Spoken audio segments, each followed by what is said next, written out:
Hello, my friends from the Cabazon Dinosaurs. These guys, for Valentine's Day, are painted differently. It seems like the new owners have been painting them for the different various holidays. So you can see Mr. Rex here is all set up with a Be Mine heart and a tuxedo, looking very dapper. So this guy is called Mr. Rex. And then over here is Dinny. Now, if you've seen Pee-wee's Big Adventure, you might recognize these guys from some of those scenes.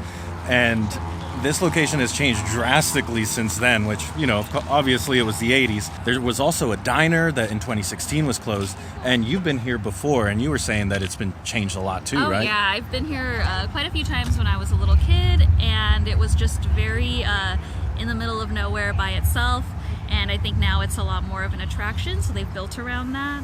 It's different.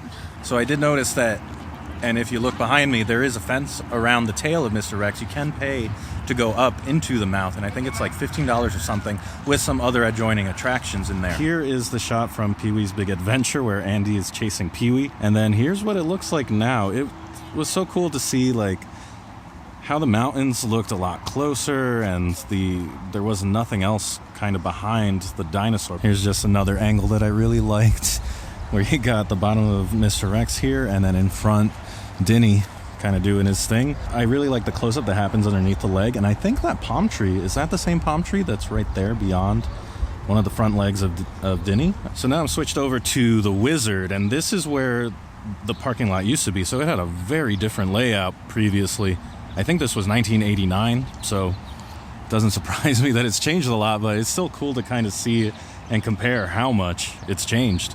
And then at the end of the Wizard, there's this photo that pops up, and the whole family is seated right here with Mr. Rex in the background. So they're sat here on Dinny's foot, which is very much pink right now. And then Rex is kind of in the background, a little overexposed, a little blown out. So sadly, looking over this direction, that plot of land there is where the Wheel Inn Diner used to be. And it is not overexposed. It is just that smoggy today, and we're going towards the sun. Yeah, in 2016, that was all demolished, sadly.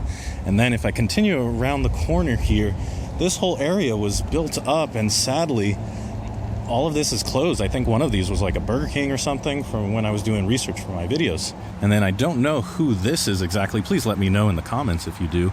But I like the addition of any sort of decorations here.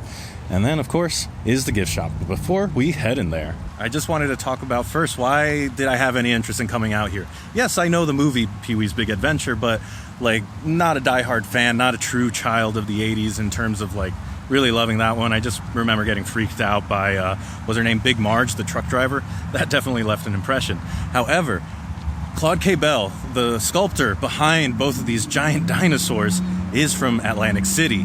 And if you know Atlantic City, you might know a little town next to it, Margate, New Jersey. And if you know Margate, New Jersey, you might know what that town is famous for. And that is Lucy the Elephant, which, as a New Jerseyan, I have gone down and visited and gone up, done the full tour and all of that stuff.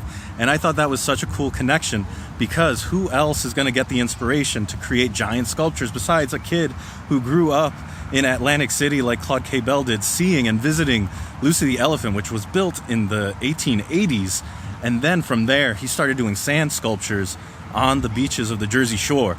And from there was hired to do beach and sand sculptures across county fairs and other events, making his way eventually here to California. Eventually, sometime in the 40s, I think it was 1947, around there, his sculpting caught the eye of Walter Knott of Knott's Berry Farm, and he constructed the first of many sculptures that he would create on benches of full figurines, and the first one being handsome Brady and Whiskey Bill, who you might recognize from Ghost Town. And actually, apparently, Kodak called those one of the most photographed locations in all of California, if not the United States.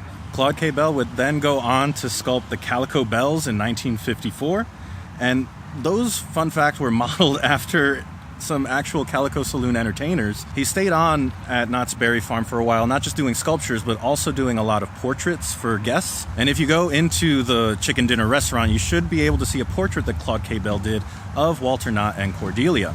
At some point, they acquired the land here. He acquired it with a friend, and it wasn't until 1975, and I think it took 11 years to actually put together this guy here, Denny, and then another 6 years for 1981's Mr. Rex to debut. There were plans apparently drawn up for a woolly mammoth and a prehistoric garden and all sorts of other things, but unfortunately in 1988, Claude K Bell would pass away. The land eventually would get sold. I think there was a creationist museum for a little bit of time here, and now it serves as just a fun little tourist spot while you're driving on the 10.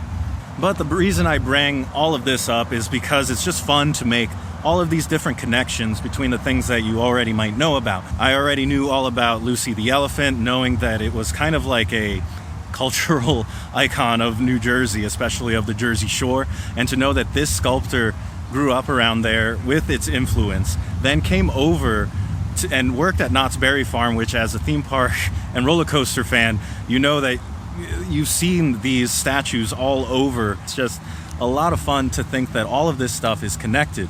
And then in the 80s, that same sculptor created something that became like entertainment darlings. You saw them in movies, in music videos. I think the most recently it's been in popular media was a music video that came out in like 2013 or 14.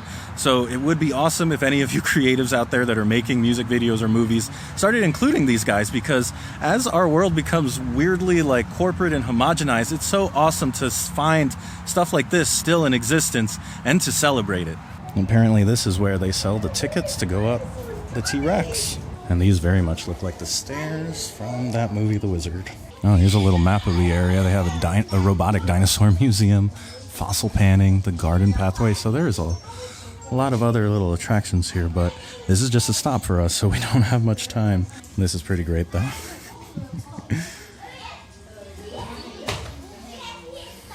It is a lot more spacious than I thought it would be. Wow. And they also have crocheted dinosaurs. They have one just like from outside for Valentine's Day, but then they also have a Pee Wee Herman one. Wow, how much is this going for? Oh, 60.